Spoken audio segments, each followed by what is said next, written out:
Today I'm going to be telling you the story of the winter solstice. This is the story of Louhi steals the sun, moon, and fire.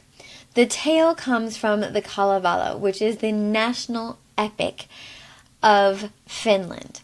Now, Kalevala is the home of the people. This is where the people, like farmers, live. Whereas to the north is a magical realm, Pohjola, and it is ruled by Louhi, who is a queen sorceress. And Pohjola is a place of dangerous force and mysterious magic. Louhi is angry. She's angry because the heroes of Kalevala have stolen the sampo from her. The sampo is this magical object. It was a magical mill that ground endless amounts of wheat and salt and produced endless amounts of abundance and wealth. But Louhi wanted to keep it all for herself and the people of her realm, whereas the people of Kalevala believed that it was something that should be shared with all of creation. And so they stole it from her with the intention of using it for everyone. But Louhi did not want this to happen, and in the midst of a giant battle for this magical object, the sampo, it was destroyed. And so Louhi is furious. She is rage-filled with the people of Kalevala, and she looks up into the night sky and she gets an idea of how to get revenge for her people. And she transforms herself into an eagle. She flies up into the night sky and she steals away the moon. But she is not done. She then flies to the sun and steals the sun as well. And she takes both the sun and the moon and she captures them inside the Copper Mountain in her magical realm of frost and ice of the north. Now, she decides that the moon and the sun are not enough for revenge. And in the night, she goes into each and every person's home and she steals their embers from their hearth, so that not only when the people wake up in the dawn and there is no light to be to grow the plants or to walk across a field, they will not have light in their homes, they will not have warmth.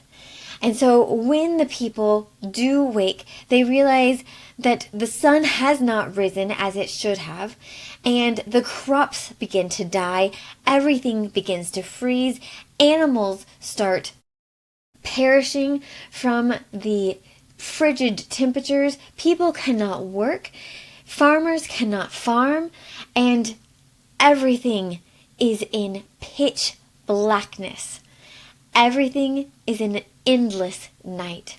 And so the heroes of Kalevala include a bard who is magical and can sing things into creation, and a incredibly skilled blacksmith. They come together and start discussing what they can do to return the sun and the moon. Now the sky god, Ukko, who is in his halls, he realizes that he cannot see either. Everything is dim, even in the skies. And so he takes his fire blade and he scrapes it along the edge of his domain, and from his sword is created an infant fire. And he places this divine infant fire into a box and places it into the clouds.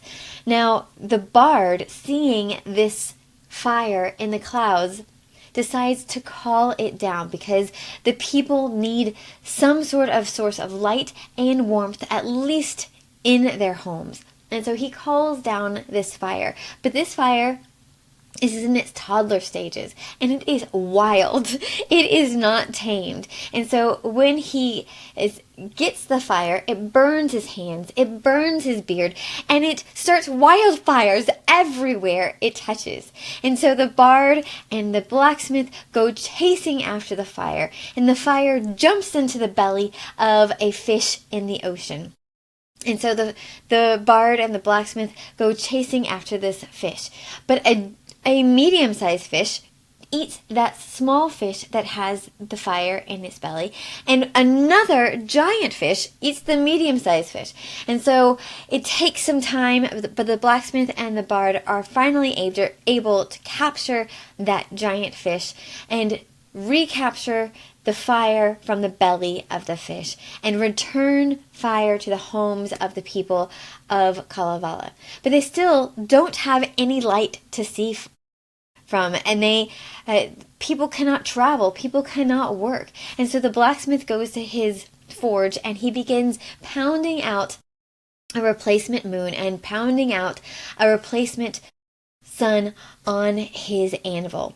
But they realize quickly that the sun and moon replacement will never be a replacement for the true sun and moon, because it will not help the plants to grow, it will not warm the earth, and it does not shine and produce the light that they have come to depend upon from the sun and the moon. And so they jump into a boat and start sailing to Pohjola, the magical realm to the north, to find out where the sun and the moon are being held. And they discover that it is being held in the Copper Mountain, deep in the land of frost and ice, guarded by Louhi, the witch, who is their ultimate arch nemesis. And they go back and devise a plan.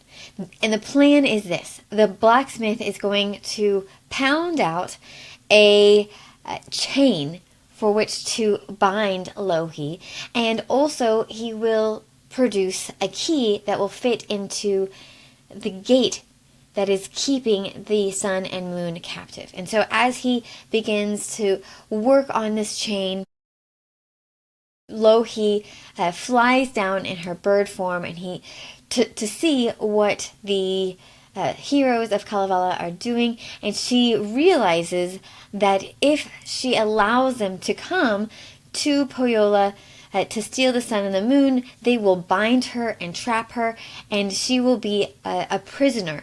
And so she decides that before they do that, she's going to release the sun and the moon, because she has no intention of being anyone's prisoner. And so once again, the sun and the moon are released into the day sky and the night sky respectively. And the earth is filled once again with light instead of the endless darkness that had plagued all elements of the earth. And so sunlight once again sparkles on the rivers, and the sun gleams in the sun rays, and the people of the earth rejoice in the beauty of the sun rays, and they are so thankful that the sun has returned. But they realize now that the light that they have come to depend upon is not promised. And so during those midwinter seasons, when the nights are long and the shadows grow deep, they start to worry that once again Louhi may steal the sun and the moon, and without the light they do not know what to do. So they remain thankful for the times when they do have the sun and the moon in their midst. So that is the winter solstice story from Finland, and the Kalevala, which is their national epic, filled with chants and runes from thousands of years old.